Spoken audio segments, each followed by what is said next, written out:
Dear listener, welcome to our New Life program on Adventist World Radio, the Voice of Hope. My name is Tileno Diambo. Today, we have a very interesting show for you. Our first segment is a health talk on arthritis and how it can be treated by Maureen Opondo. Thereafter, we'll listen to a Bible segment by Pastor Kigundu Ndwiga as he shares on the first part of Achon. But first, we have a song, A Sinner, by Gracious Singers. Stay tuned. A sinner was wandering on time.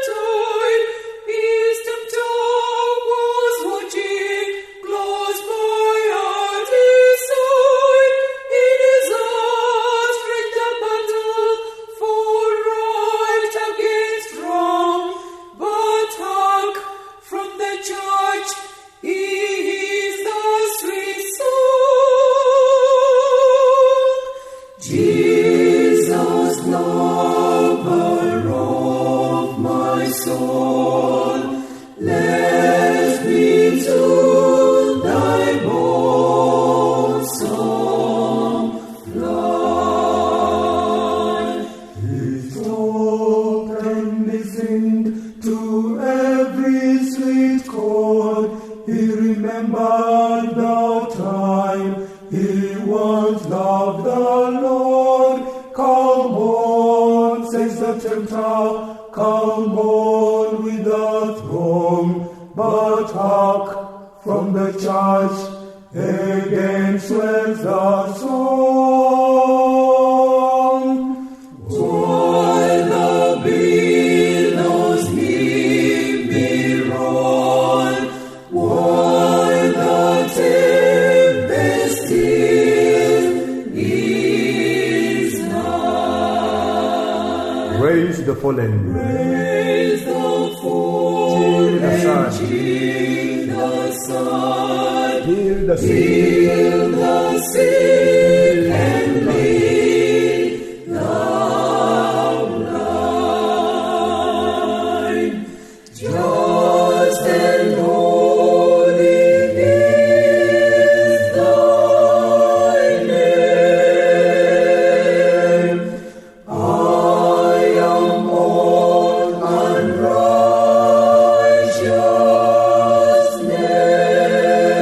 unrighteousness, vile and full of sin I am. Thou art full of truth and grace. Welcome back. Let us give praises to the Lord for His mercy endures forever. Up next is a health segment by Maureen Opondo. Let us learn more about arthritis and how it can be treated. Thank you.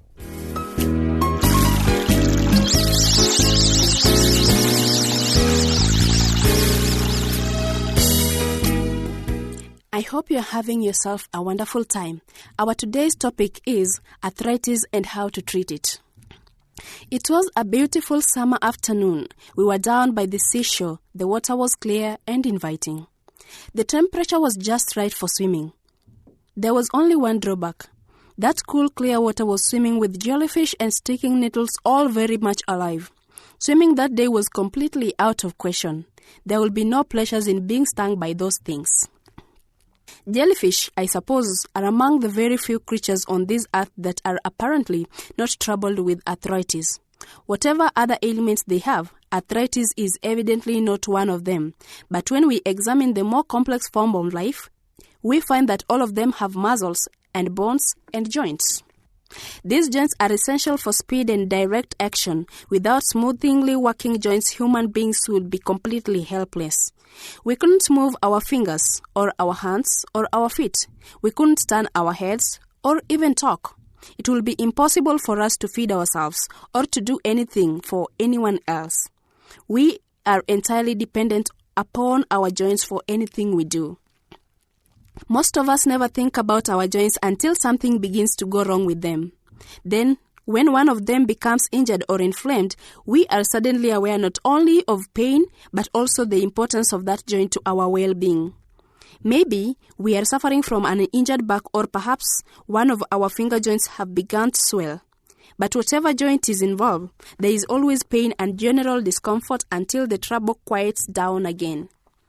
Millions of people all over the world today are suffering from diseased joints. Many of these people are sitting in wheelchairs and others are lying on beds of pain. Some are utterly helpless, others are bravely trying to carry on in spite of their arthritis and disability. Arthritis is a disease of far-reaching effect. It often hits the wage earner of the family, bringing unemployment and adding poverty to pain. Arthritis is a disease that can strike any of us at any age. It is no respecter of person. Doctors are still groping for the cause of arthritis. Probably there are a number of factors involved, several of which may be present in any one person before he actually develops the disease. Poor nutrition is usually one of these factors. In elderly people, the blood vessel may no longer carry their full quota of blood. This may deprive a certain joint of its full blood supply, and in the end, this may lead to pain and inflammation. Heavy wear and tear on a particular joint such as the knee will also increase the likelihood of arthritis. If a person is carrying around 50 pounds of fat that he doesn't need, he may develop arthritis in his knees and ankles from nothing else but overwork.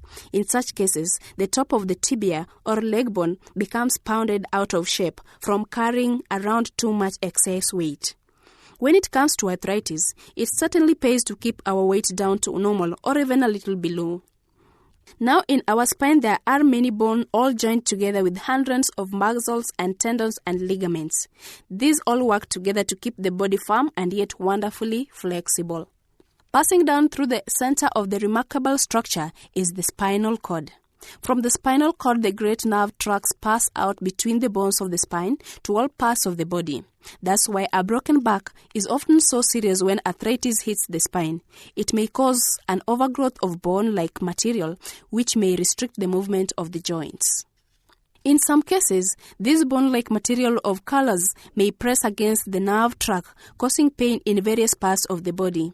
Unfortunately, the deformity of the bone caused by arthritis may still continue to irritate the nerve, even after the arthritis itself has quietened down. Many people who complain of chronic backache think that they are having trouble with their kidney. In most cases, they are really suffering from arthritis of the spine. Only a well-trained doctor can make such a diagnosis, and even then, he may need 1 or 2 X-ray pictures. Sometimes, the pain of arthritis will radiate around the chest and the patient will think that he is having heart trouble. Or the pain may radiate around the abdomen and he may be sure that he has gallbladder disease or appendix. Many an appendix have been removed when the pain in the abdomen has been due to arthritis of the spine. Arthritis may be due either to injury or infection, or to a combination of both. Rheumatoid arthritis often starts in the hand. At first, the patient may notice that he is beginning to lose his grip. Soon some of the finger joints become enlarged and stiffened, and later the wrist may become gnarled and twisted. The smaller muscles of the hand begin to waste from lack of use. The patient may then suffer from loss of sleep and of poor appetite. The acute stage may last for years, or it may come and go depending on such factors as emotional strain and sudden changes in the weather. Now, although we don't always know the cause of arthritis, there is so much that we can do to help the patient. Many kinds of medicine have been prescribed for this condition, most of which only give temporary relief. Mild pain-killing drugs such as aspirin are always useful, especially in the acute stage of the disease. The newer hormones ACTH and cortisone are being widely used today in various forms. They don't cure the disease, but they often relieve the condition and make the patient feel much better. There is great danger that in his enthusiasm, the patient may take these hormones in doses that are too large for his real needs. Bad results may then follow an overdose of these powerful hormones. If they are used at all, the patient should be under the constant observation of a well-trained doctor. These hormones don't cure the disease. They only help the patient to feel much better, but the moment the drugs are discontinued, the patient usually lapses back into the same state that he was in before. Small doses of antimalarials, such as chloroquine, may help in some cases of arthritis, but there are no drugs that will cure the disease. Physical therapy is the method of treating arthritis. This means the application of heat and cold and massage to the injured tissue. In acute stage, it's best to apply a cold at first. Then later, alternate hot and cold may be used. This will often reduce congestion in the joint. In the chronic stage, heat alone may be the best form of treatment, but every case must be judged according to the needs of the patient. A heating cradle is one of the best ways of treating an injured joint. All one has to do is to build a light wooden frame, somewhat like a small bridge. For treating an injured knee, the frame should be about 15 centimeters high and 18 centimeters wide. Place this over the joint to be treated, then attach 1 or 2 small electric light bulb underneath so that the gentle heat is supplied directly to the joint. This may be used for 20 minutes or a half an hour, 2 or 3 times a day. In cold weather, the heating cradle should be covered with a blanket to hold the heat around the injured joint. After the heat has been applied, the muscle around the injured joint should be gently rubbed. We call this massage. The joint should be put through its full range of motion, at least 1 each day after the heat and massage. Don't forget that the body may have been fighting some harmful influences for a long time. Therefore, be patient in treating arthritis, for if you keep the joints flexible, you will prevent adhesion from being formed. There is so much that can be done to help a patient with arthritis. If he has difficulty in using ordinary chairs, it will be well to raise the height of 1 or 2 chairs in the house so that he can use them normally and easily. If he has to use crutches, be sure that they are the right length for his knees. Sometimes it's well to put sliding casters under the legs of the kitchen chair. He may then be able to steady himself by leaning on the chair while walking. Sometimes a small magnet placed down near the end of his walking stick may help him pick up metal objects more readily. A hook near the end of the stick may also help him to do many other things. It's well to encourage the patient with arthritis to help himself as much as possible. Good shoes are also very important. They should be fitted to his feet so that they will give the patient good support while walking. High heels should be avoided as far as ladies are concerned. For those who must lie in bed in a good deal of time, it's well to put a sheet of plywood between the mattress and the spring. This prevents the patient's back from sagging and becoming deformed. A pillow placed under the knees may also release the strain on the joints. It is important for the patient to get plenty of good rest and sleep. He should eat at regular hours and drink plenty of pure water. And now, a word to those of you who may be suffering from this disease. It is wise to try to help yourself as much as possible. Take as much exercise as you can, but don't allow your muscles and joints to become too tired. Above all, avoid all worry and anxiety. Don't allow yourself to become discouraged, for this will only increase the effects of your disability. Do all you can to help yourself to get well. Commit yourself to God every day for the help, strength that you need to endure and overcome every handicap.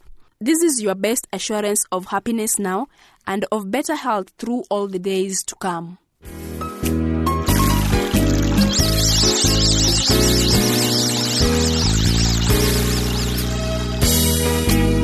Thank you, Maureen, for enlightening us more about arthritis. If you have any suggestions or comments, please do write to us. Our postal address is Adventist World Radio, P.O. Box 42276, code 00100, Nairobi, Kenya.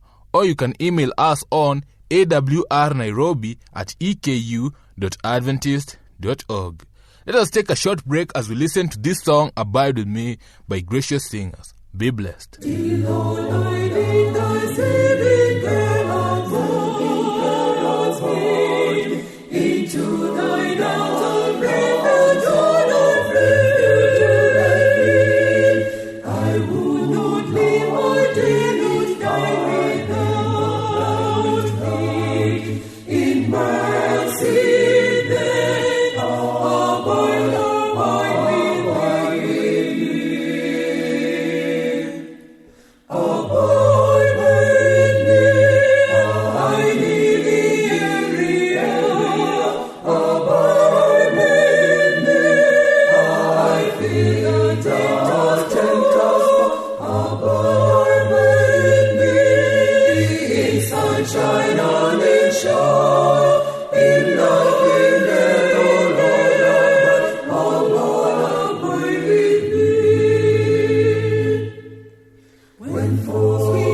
It's now time for a Bible segment by Pastor Kigundu Ndwiga. Let us listen to him and hear what he has in store for us. Stay tuned.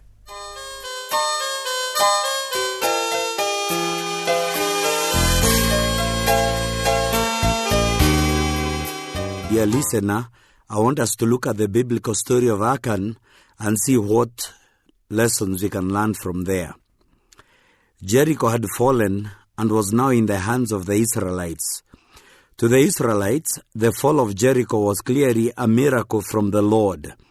As a result of the fall of Jericho, the Bible records in Joshua 6 verse 27, "So the Lord was with Joshua, and his fame spread throughout the land." I wish that was the happy ending of this biblical story, but unfortunately it is not.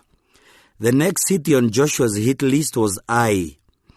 Joshua sent spies who returned back confidently saying, "Not all the people have to go up against Ai.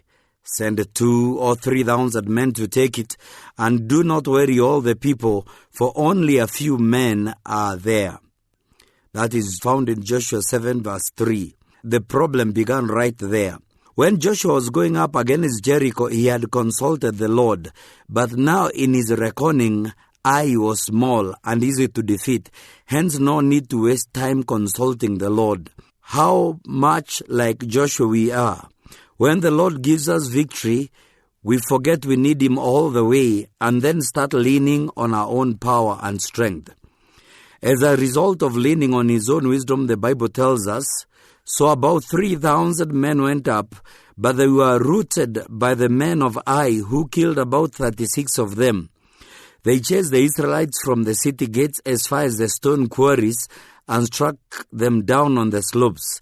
At these the hearts of the people melted and became like water." That is found in Joshua 7, verse 4 to 5.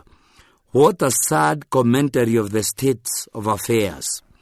Israel, the nation that had made the hearts of kings melt like water, was now having the same experience in the hands of a small city, literally a non-entity. Joshua in confusion goes to complain bitterly to the Lord. After tearing his clothes and humbling himself by falling face down before the Lord from morning till evening in the company of the elders of Israel, who went even further and sprinkled dust on their heads, the Lord revealed to them the real reason for the humiliating defeat in the hands of the small city like Ai.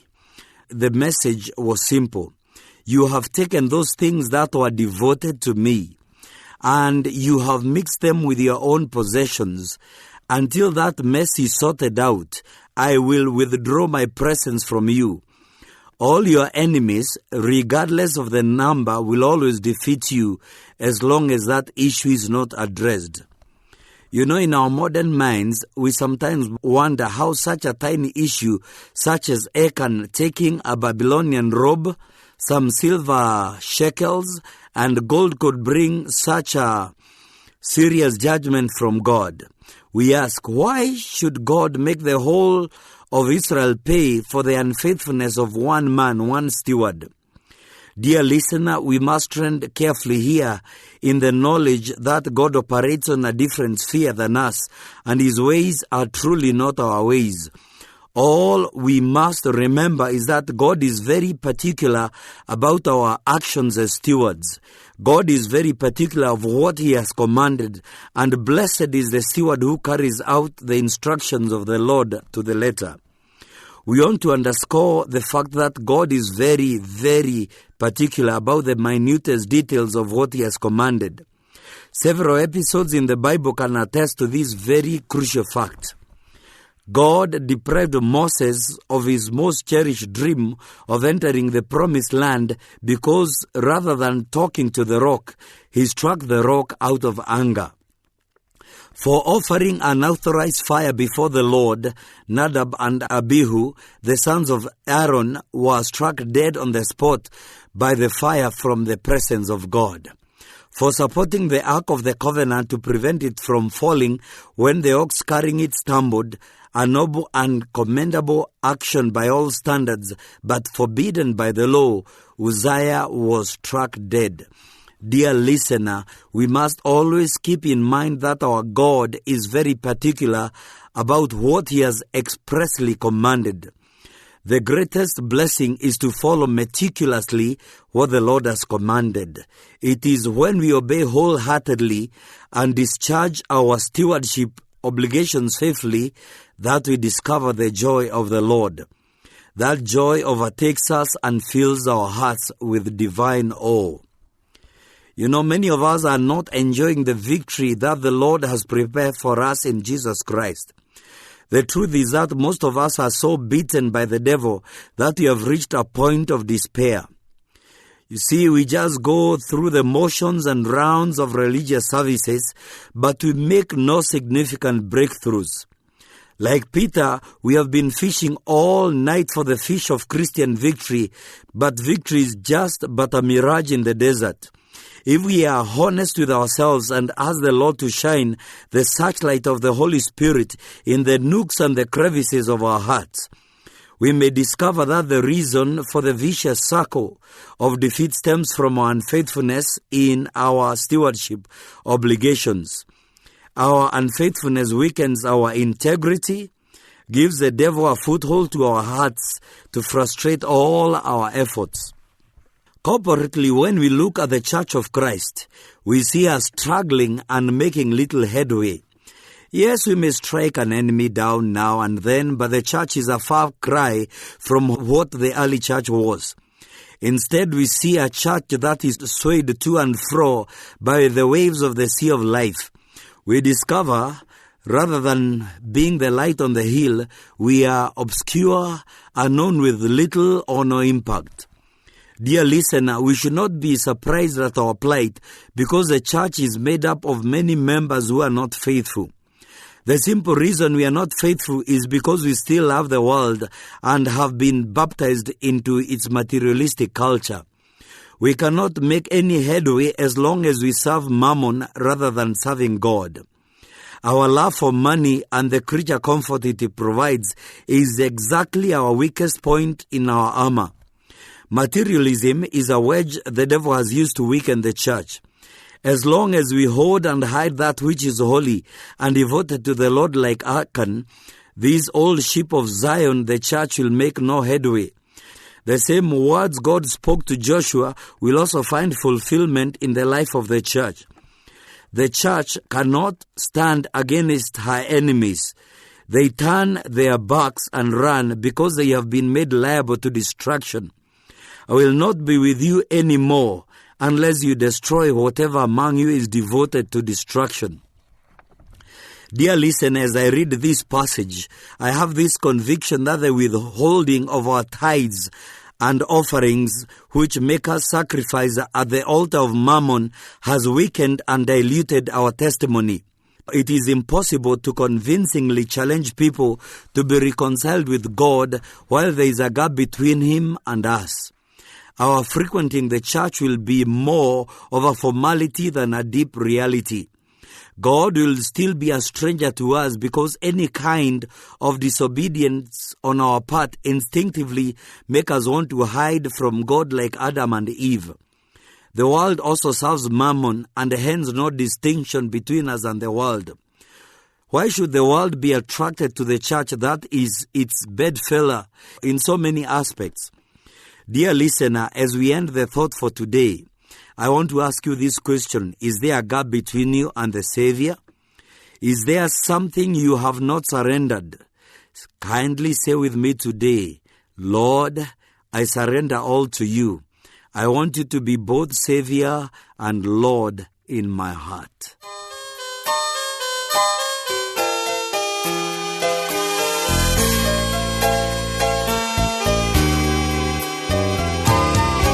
That was an interesting segment on Achan by Pastor Kigundu Ndwiga. To request for more interesting topics, please write to Adventist World Radio, P.O. Box 42276, code 00100, Nairobi, Kenya. Our email address is awrnairobi@eku.adventist.org. And until next time, God bless. I have been your host, Tileno Diambo.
home, but hark from the church again swells the song. While the billows heave me roll, while the tempest still is nigh. Raise the fallen. Raise the fallen, Heal the Son, Heal the sick. heal the sick and lead the blind. Just and holy is thy name. I am all